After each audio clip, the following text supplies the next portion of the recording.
Hey there, everyone. Jason here. I'm going to double check to make sure we are live on the Facebook page itself. I know the one time I don't, it won't be live, and we look good to go. Awesome. So, I am Jason Logston, and this is Exploring Sous Vide, all about helping you get the most out of your sous vide machine while talking to some of the biggest names in the industry. If you're out there listening, make sure you say hi in the comments. Let us know where you're from and what you've been cooking lately. Today's episode is sponsored by Lopavi. They're makers of fine sous vide containers. Lopavi has been a partner with Amazing Food Made Easy for several years, and I've used their containers for about the last 5 years.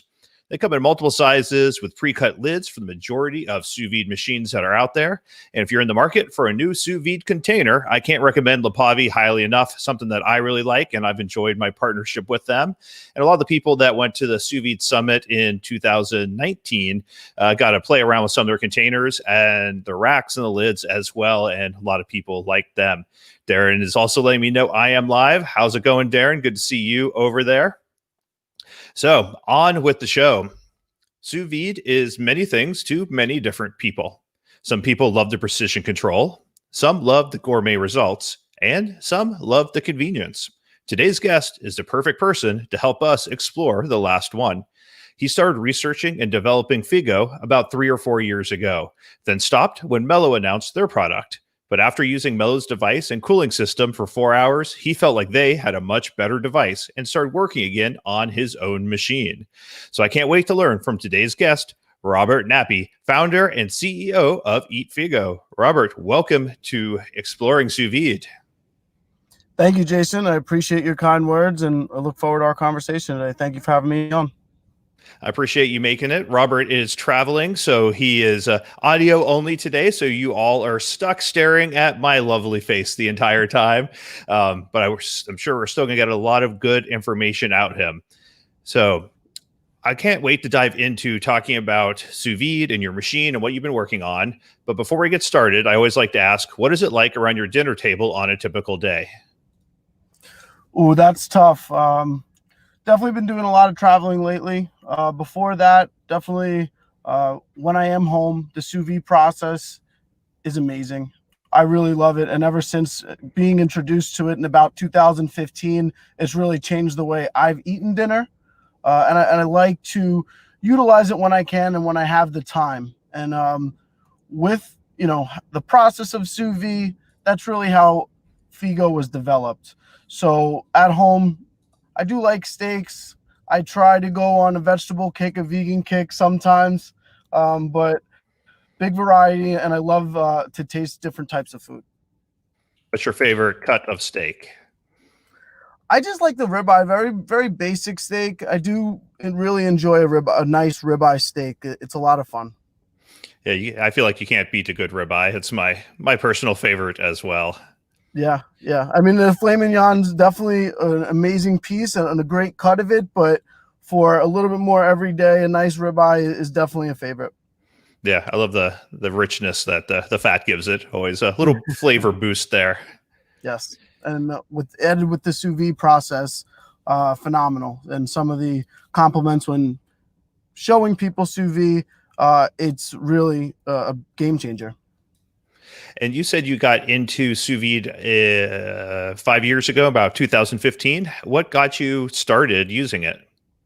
Yeah, so actually wasn't that great of a cook, and I started to work out a little bit and always constantly burning steaks, not really taking the time to, you have to concentrate 6 or 7 minutes on that piece, too hot, too cold, whatever it is. And, I looked up other processes that make it a little bit easier. And when I came across sous vide, I tried it and I was blown away.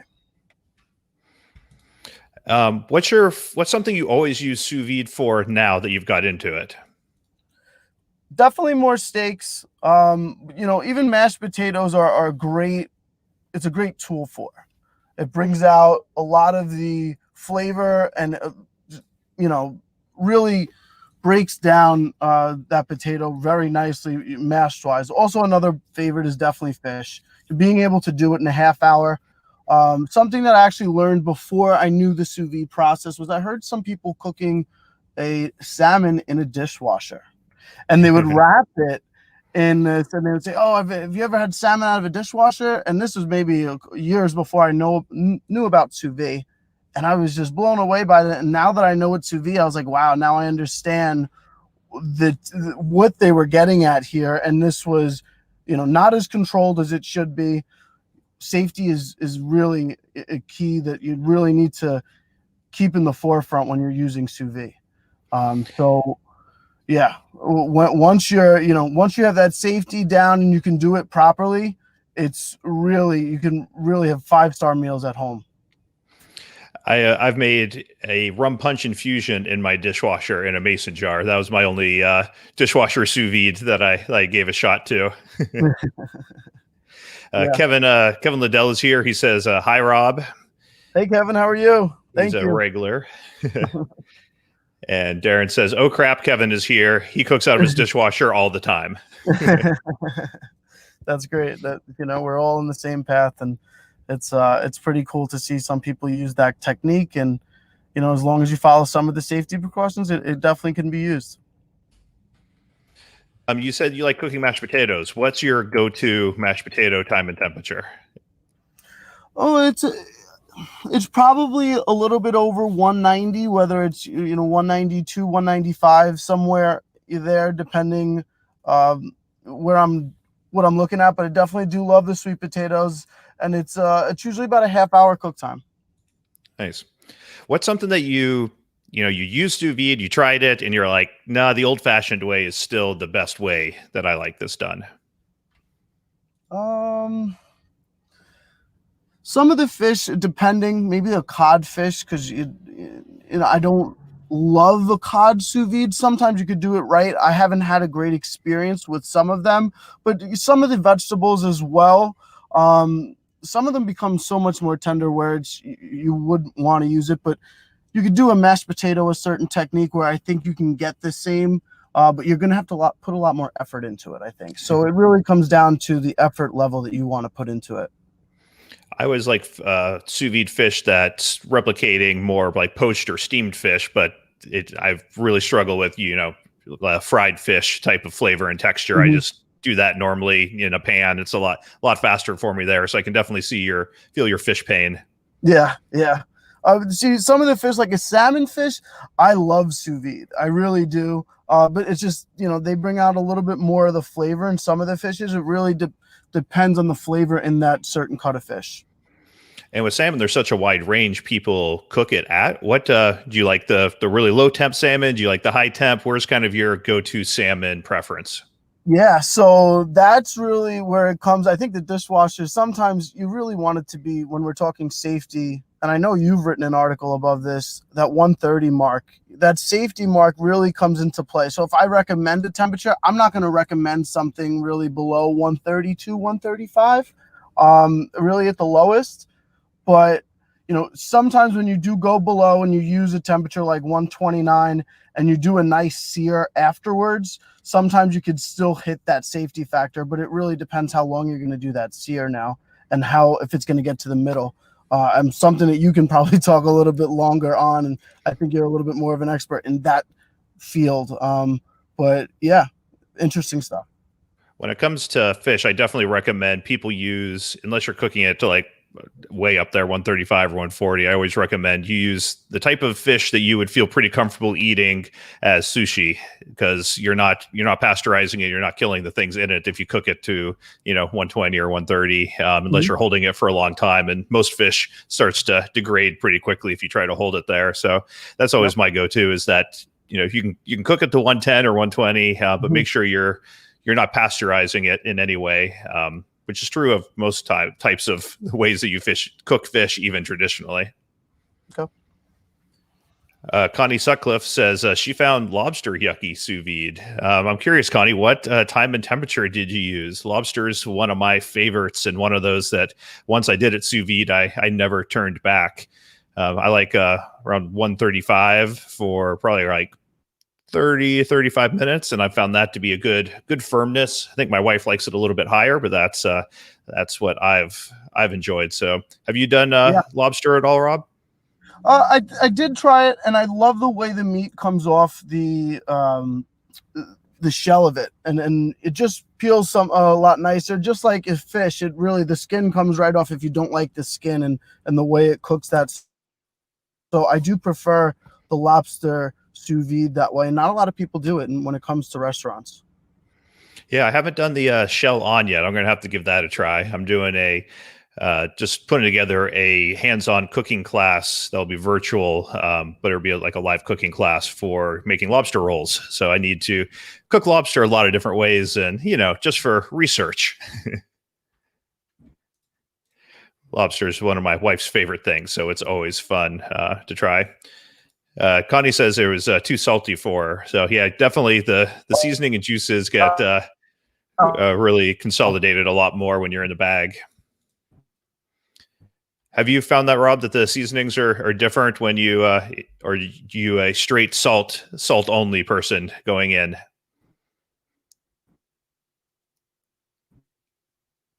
I think we might have a little audio difficulty here. Can you hear me at all, Rob?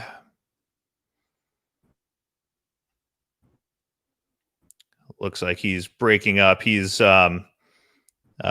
remote, right? Or he's traveling right now. So that's why we have audio only, but it looks like it's might be having a few issues. Hopefully it will kick back in here.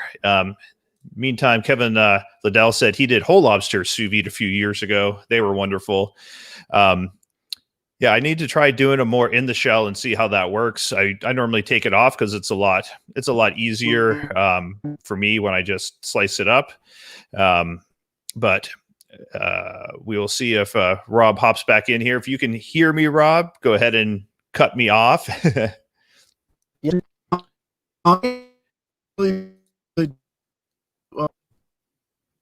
You're coming and going. You're a little metallic there.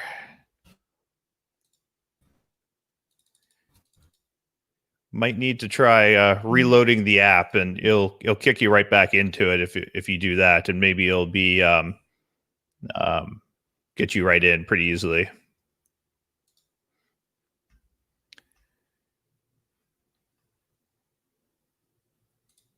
Kevin says the lobsters were alive when he vacuum sealed them. I'm not sure if he's joking or not, but that sounds terrifying. I like if you all haven't seen at the last year's conference, we had the Bad Mother Shucker. There's one of our sponsors, and they use, I think it's high pressure water to blow the lobster flesh out of the shell. So you get a whole lobster without any shell on it, but it's still in one piece a lot of the time, which is very interesting and slightly terrifying because they look much more, they look like aliens, not like food. So still working on trying to get Rob back in. I'm sure he will be able to hop back in here. Like I said, he is currently traveling, so he's on audio only, and he should be able to hop back in here in a minute. In the meantime, I'm here. If you have any questions, let me know. Kevin says he was serious. They died from the pressure variation. So there you go. If you want to kill lobsters, I don't know if that's more or less humanely, you can just vacuum seal the bad boys, according to the font of knowledge that is Kevin Liddell. The other hands-on cooking class that I'm just putting in is going to be for sous vide food prep. I did a poll about what classes people were interested in, and that was the winner. So I'm putting together a fun class. We'll be doing sous vide chicken breasts ahead of time that you'll show up to the class with them fully cooked. We'll do 3-stage chilling, and then we will finish them off by reheating and finishing them 3 different ways. So we will, I'll be sure to share that so you can all check that out when it comes out. Are you back here with us now, Rob? I think so. My phone overheated here a little bit, so after it cooled down, I think we're good to go. Where are you traveling to these days? It's funny, we were talking about lobster here. I actually was up to Maine this weekend, and I had about 4 or 5 lobster rolls this weekend. So I'm driving back down to New York, and it was a very, very good weekend. I'm going to stop in Boston today, where I am now, and then going to head back down. Where in New York are you located? So right now I'm in New York, in Manhattan there. I've been there for a couple years. I've been down in Florida with Ray and also in Los Angeles. So I do a lot of traveling, and I really like to see a lot of different perspectives and see a lot of different things. So it's been a cool ride in the past couple of years here. Nice. I've been in Brooklyn for the last 5 years. Oh, very nice. We'll definitely get together soon then. Yeah, well, we can meet at a park or something. Cool. So Darrin, it's a good segue from Darrin. He's wants to learn more about your machine. So he was wondering how you're planning on producing it, if you're doing a Kickstarter, or do you have funds to get the product to market? How are you going about the approach there? Definitely great question. Thank you for your interest. So we're definitely going to be doing a Kickstarter. And if you haven't signed up, please sign up at eatfigo.com. We're going to be launching a lot of information here in these next weeks. It seems like we should be launching on Kickstarter. I don't want to give too much information, but at least this month. I'd like to be at least by the end of the month to really get that Kickstarter page live. And I think a lot of people are going to be surprised about the pricing of this. We're really trying to get it into a lot of people's homes and people who aren't really ready for sous vide, to really make it very simple. So we're really excited about it. We have a lot of partners that we're working with, and we're doing a lot of things in-house, doing a lot of testing in-house, because we want to make sure our customers get a product that they like to touch in their hands, that they want to recommend to a friend. We really think that's the only way to be successful. So, after seeing a couple of the things that happened in the market and in the industry here, we think we have a great approach. What do you think really sets your machine apart from the other machines that are out there right now? One of the basic tools that we bring that no other tool really brings is the vacuum sealer. Being able to vacuum seal with the same machine and bringing that all in one to the device is one unique feature, as well as the cooling. The cooling aspect that we use is dry. We try to think of it as a cooling in a refrigerator. It's very similar to that. And instead of having to be home for that transfer, the machine does the transfer by pushing the water into that compartment when the sous vide process is ready and needs to be completed, so that you walk into the door with that sous vide process done. And whether that's done at that high temperature or whether that's cooling again, because a lot of these techniques and recipes call for cooling afterwards, and not too many people in the sous vide world understand that. And it also comes down to safety. There's a lot of research done into it. I'm not going to go into too much, but the cooling aspect that we bring, being able to go from 130 degrees, taking the water out, then cooling again back down to whether it's 50, 40, we could pretty much control anywhere we like to be, whether it's cold or hot. And that's what we're trying to bring with this machine, and doing that at a time that it's just about a human doing it, whether all autonomous. This is going to make it so easy for anybody, beginner or expert, to do high level cooking. And that's what we're trying to bring, is the convenience factor to sous vide. So basically someone goes to the office and before they leave the house, they put the chicken breast in the bag in the front compartment, which is dry, right? And they would then refrigerate it, and call it 6 hours later, it would flood the cavity with water. It would heat the water, cook the chicken, and then you get caught up in meetings, and so you can't make it home on time. So you can say, I want to hold this, and it would drain the chamber and chill the food and hold it till you got home ready. Yes, of course. And that's one of the basic uses of these features. That's something that we really wanted to give the versatility of, really having someone that can say, all right, I'm not coming home tonight, save it for tomorrow. It can do that, and also can do an advanced sous vide process where it'll cool before you come home, and you come home and do that searing process, and you're having 5-star restaurant quality meals at home pretty much from your phone rather quickly. Connie says she just signed up. So apparently that's you were right that there is a market for that. Thank you, Connie. Appreciate that. What was the biggest challenge in trying to figure out how to do the heating and the cooling in the same device? So when I first started this, there weren't any products like it. And it seemed like the kitchen industry has been lacking when it comes to smart sous vide devices, smart devices in general, not just sous vide devices. I don't really even love the refrigerators that they add. They're not smart. They really aren't there yet. So when it comes to cooling and cooking, once we saw that Mello took that first attempt of doing that, and Sous Vide was trying to do the same thing and explored thermoelectric devices, we knew we were on the same track, and we're there. How it came to life was actually doing a lot of testing at home, trying a lot of things, burning, leaking, and 3 years later, looking from a Frankenstein device to working with an industrial partner that really made something really spectacular for us, and something that we can manufacture and make affordable for everyone trying that sous vide market. So the biggest challenge was probably the beginning, and really staying on track and knowing that this was going to be something from the beginning, and really having the persistence when everyone said, why didn't anyone else do it? That's always the hard thing, right? Is the trade-offs. You can design a device to do everything, but to make it affordable for the majority of people is where the actual magic comes in. Yeah, definitely.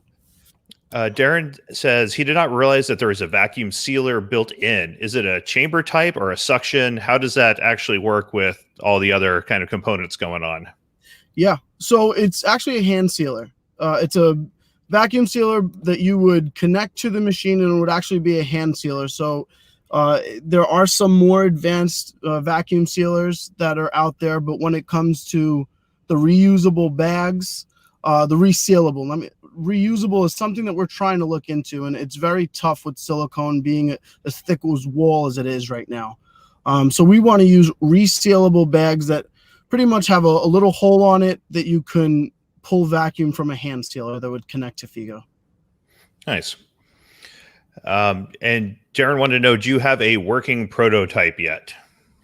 Yes, we actually had a couple different working prototypes. The ones that you guys see online is a working prototype, and we've developed it a lot further since then. Those were about probably 9 months old at this time. And what we've really been trying to work on is the next iteration, some of the recipes with the app, and getting everything to flow very nicely and communicate properly. So that's what we've been working on really in the past 9 months. And we really want to fulfill something to our Kickstarter customers that make them talk about us. And we see that as the success, not how many units we sell. So once we hit that step successfully, I think it will start really being an eye-opener and selling itself. What was the hardest part about putting together a Kickstarter campaign? I've heard those can be challenging to kind of get going. Yeah, the hardest part was letting go and not thinking I can do it myself. I like to keep everything close to home. But you have to partner with people who've done it in the industry and who have experience with launching Kickstarter campaigns, and I don't have that experience. So partnering with the right people and having that conversation, building the relationship to work with them close enough to understand the process and execute is where I'm happy to be at this point. But the hardest step was letting go and really letting another team take over when it came to that aspect. It could be hard to put your baby in someone else's hands and trust that they're going to follow your vision the way that you want it done. You know it. That's where we were at, and it was tough, but it was definitely a good move. So since you have a chamber and a tank and all these other kind of components, what size is the actual cooking like vessel? How much food can you fit in there? What capacity are we talking about? Yeah, that's a great question, and it's something a lot of the comments that we see a lot. And I'll be honest, we could still adjust that size, and we're seeing what we're getting from the market research that people do like a bigger compartment. But my view here is that this is a cooling and cooking device really for, I would say, up to 4 servings. Some people want it a little bit larger, and we're thinking about doing that. With that said, the prototype can fit 4 8-ounce fillets, whether it's fish or steak. So it's about a 5-liter compartment right now, which is a maximum for that food in that compartment, and they cook well in the prototype. We want to make it a little bit bigger than that, and I don't want to say that I want to put more food in it just yet. We're still looking into that, but at this time it looks like we're going to stick with 4 8-ounce fillets. Nice. And is there circulation in the tank, or is it a still water? Yeah, so that's another great question. And circulation, immersive circulators, really sous vide, this is the key point, and making sure that that water is consistent temperature all the way through. So we use a propeller, and that propeller is a fan that is used to move the air around in the compartment to make sure that we're cooling it consistently, and then is also functional underwater, allowing it to move that water around more effectively than most sous vides today. Nice. Kevin Liddell wants to know, is the refrigerator aspect a chilling plate?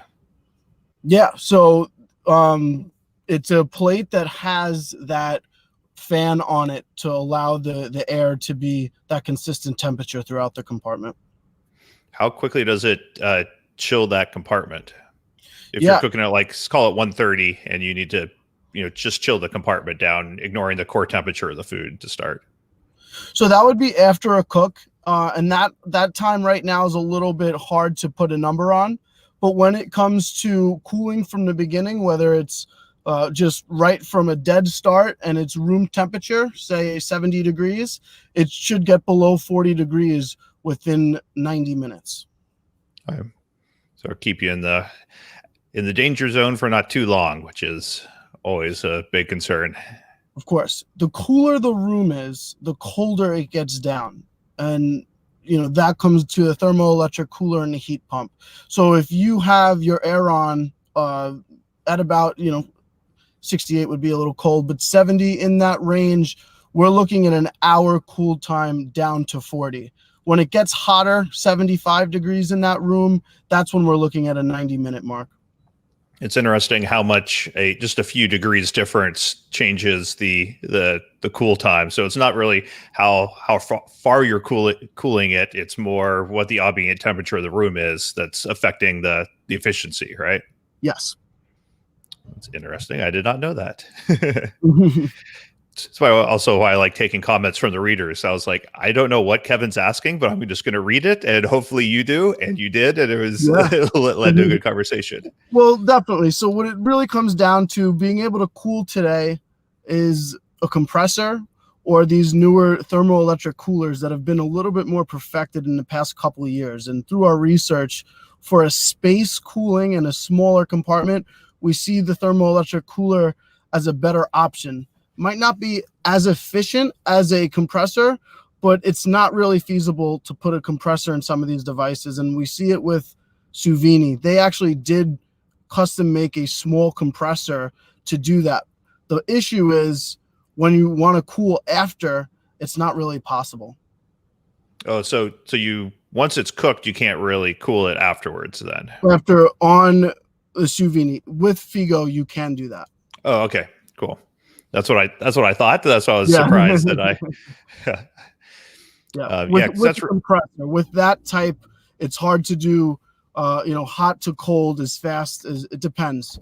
There's a lot of factors and variables that come into that. And so, is there a big challenge with leaving the water in there and cooling the water quickly? Because I assume, having pumps that are moving water in and out and, doing all that, there's a lot of moving parts there that I know you didn't just jump to that without exploring the other options, I'm sure. Yeah, of course. And, that's why we stopped when we saw Mello had that device, because we see that as a great opportunity to not have to do any of that movement and to be able to cool and cook.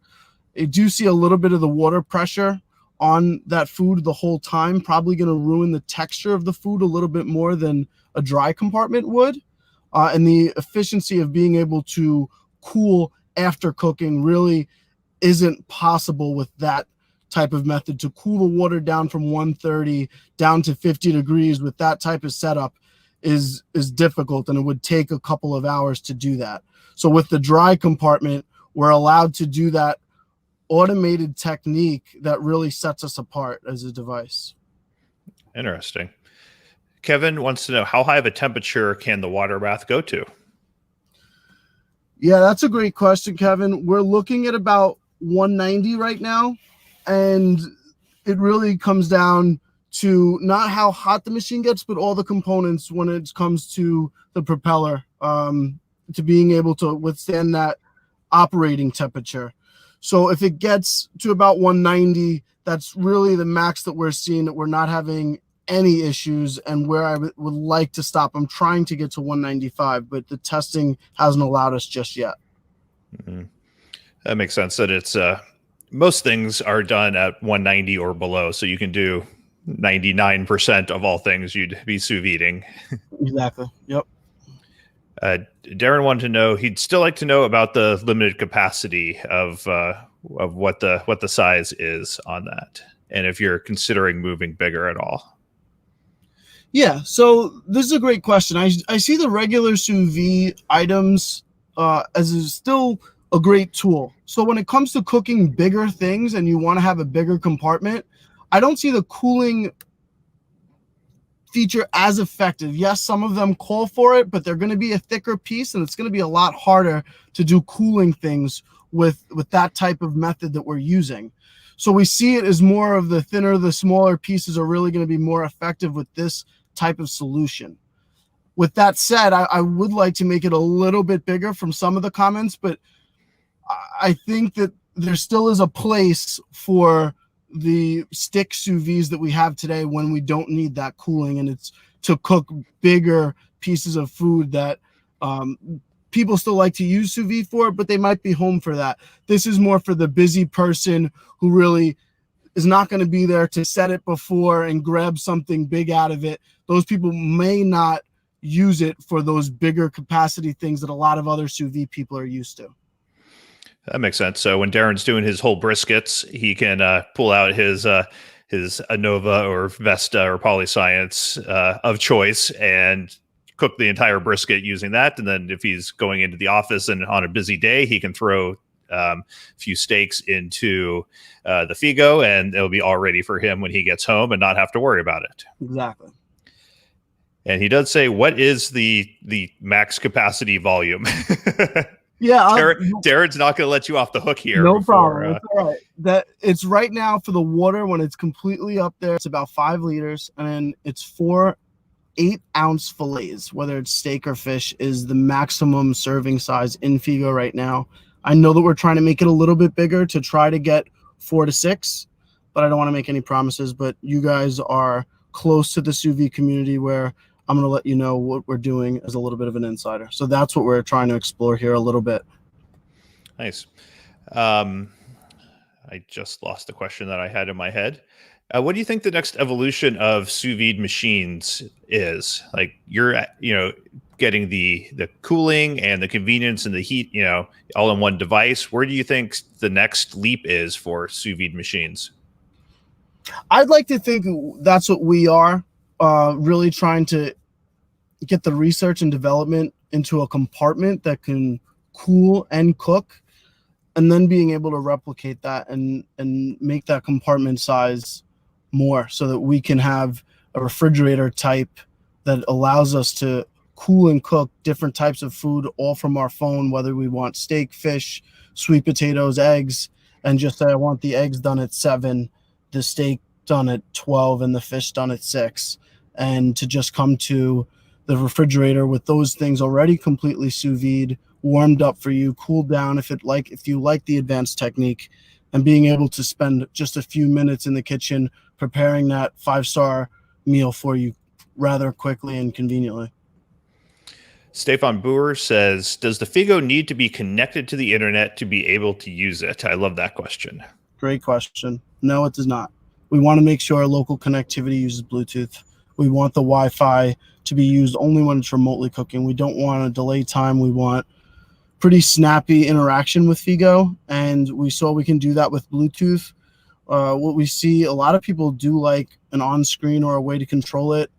It's really tough when we're doing the movement and how affordable we're trying to make it. So we made sure that we can at least do local connectivity for that device, so we don't require the screen or buttons, that we can at least connect to it just through Bluetooth. And you completely control the machine through the app. Is that correct? There's no physical controls? Yes. What other type of functionality are you putting in the app? I feel like they range anywhere from a throwaway that someone told them, the marketing department told them they need, so they did, up through something that like really dives in and does some really cool stuff. Yeah, it's funny you say that. I just bought a product myself. I really love it. I'm not going to say which company. I'll just say that I got a massage gun that has a Bluetooth app that I want to throw out the window. It's useless. There's no point of advertising Bluetooth, and I'm actually pretty upset about it. But where we stand is, you're going to be able to vacuum seal, cool, and control that device from the app, and we're going to recommend recipes that you can pretty much control one click. Just say when you want it done, and it's going to use the recommended temperature, the recommended time to cook, and all you have to do is input the desired time to finish. And as well, you can always push it back and let other people know that the dinner table is almost ready. So we're trying to do some cool, unique things that wows people. And the app is really going to be the cornerstone of Figo. It's going to be the hands-on device, but I really think the app is what's going to make us grow. Yes. Stefan says he agrees that it's good not to be connected. He's had bad experiences with the Mellow, mainly because it only operates through a server on the internet. Yeah, it's difficult sometimes. And we really, being a background of electrical engineer, it's something that I really bring to the table and put to bed and at ease for a lot of people on the team. So it's been a nice challenge, but it's been interesting, and we're really excited. What's the most unusual thing that you've kind of learned throughout this process? Ooh, there are too many. Unusual. Honestly, unusual really comes down to how unregulated the product market is, and how somebody can really just sell whatever they want on the internet. People don't understand some of the certifications and some of the things that come into these devices, like UL. You see that on really every device, and it's something that we're going to be going for. We're pending for it now. And it's crucial to really buy something that doesn't have that on it. I think it's really says something to the product as well. So that's been very interesting to see how somebody can really make a website online and just sell you whatever they want. And if you trust them enough, it pretty much ends there. Kevin says he has a Mellow. He's not used it, and he's thinking of now using it for target practice. So. I'm sorry, Kevin. I'm sorry to hear that.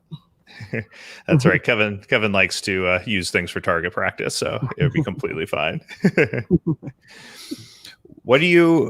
What phase of the launch are you most excited about? You're going to have a Kickstarter campaign. You're going to, have a launch at the end of that. What are you kind of like really, really looking forward to in this process? Really seeing our customers happy with the device and the exchange that they made. We really feel like it's at first here an even exchange where you're going to get so much value out of this machine, where it wouldn't, talking about it just wouldn't, it would be second nature. So my excitement really comes in developing and having that machine on the shelf with the proper certifications and having happy customers. It's a good goal to strive for. What's been the most challenging thing to develop recipes for when you're working on your app? Yeah, so that's the beauty of this at this point, is that I'm definitely more on the product side and making sure that my temperature is consistent in that compartment. And I really handed that off to some great chefs in the industry. So they've developed some great recipes for us, some interesting things that we got coming up that we don't really see in the sous vide world, that they really keep behind some kitchen doors. So it's going to be interesting to see how well people are able to use them and how easy it is through the app to do that. It really comes down to picking the right cut of steak.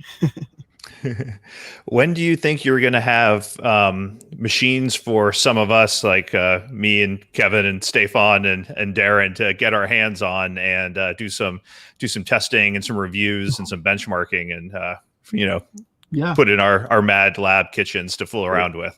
They're coming soon, and what we don't want to do is just give you a prototype or something that we've developed. We really want every review person to get a product that's injection molded properly, and the cost of the molds is where we're really trying to hone in on, and that's the next step in the process. So we see it as within the next 3 to 4 months that process is going to be completed, and we're really going to have something where we could ship out to the people who review our product and then our Kickstarter customers. Nice. Darrin says there's a few other cooking devices that offered Kickstarter programs, ran into some issues during the production that delayed, the machines for years in some cases. I think Nomoku is a good example of that. What timeline are you looking for on delivering the product, and what are you doing to kind of, mitigate potential issues that could arise? Definitely. So COVID and this pandemic has definitely slowed us down. It has definitely put a strain on supply chains across the world in many different industries. And it has definitely made it a little bit more difficult to hone in on a ship date. Right now, as we sit, we're on the Q1 of 2021, and that's everything going right and no more COVID disruptions. With the, a little bit more of a lax built in, it's, Q2. But other than that, we don't want to wait much longer than that. We really have waited a long time to get something into our customers' hands, we feel. So our customer feedback is really what we're looking for now. So we want to get something that we're so excited about, where we get great feedback, negative or positive. We're just going to use it to turn around and make it Figo one of the better products and sous vide machines out there. You can only speculate for so long about how people are going to react to your device until you need to get it in their hands and see exactly what they actually do with it. Yep. And when did you say the Kickstarter is starting? So it seems like we should be starting at least by the end of this month, if not definitely by October. But anybody in that mailing list will definitely be the first to know when we're launching and when the price and what the price is going to be. And again, I think that's one of the biggest surprises that are going to come out soon. A few people have mentioned this just as you are further your marketing and your company. A few people have said that the paid subscription that a few different products have been doing to even access their machine, no one is a fan of that. And some of them are selling their machines and not recommending them anymore after they've gone to the subscription model. So I think I speak for pretty much everyone when please don't do that. Yeah, it's really not where we're looking for when it comes to utilizing this machine. We don't want to really charge a monthly. We're not going to charge a monthly subscription for Figo. We're really trying to do a lot in-house where we control a lot of it and keep the cost low, where server costs aren't going to be an issue when you're buying a Figo device. Nice. Very important. And upsell is one thing, but locking all functionality afterwards is not very good tough. Customer service. No, not at all. It's tough. Well, Rob, I appreciate you coming on, talking about sous vide, talking about your cool, very inventive new machine. I'm looking forward to getting my hands on that once you get the prototypes and some of the actual test units and stuff out there. It's really cool what you guys have put together, and I can't wait to learn more about it and see it in person. Thank you, Jason. I really appreciate your time, and thank you for having me on. Thanks to everyone else for joining us and asking great questions. It's always nice having the interactions. And as always, this has been Exploring Sous Vide, helping you get the most out of your sous vide machine while talking to some of the biggest names in the industry. Till next time, I'm Jason Logston. See y'all.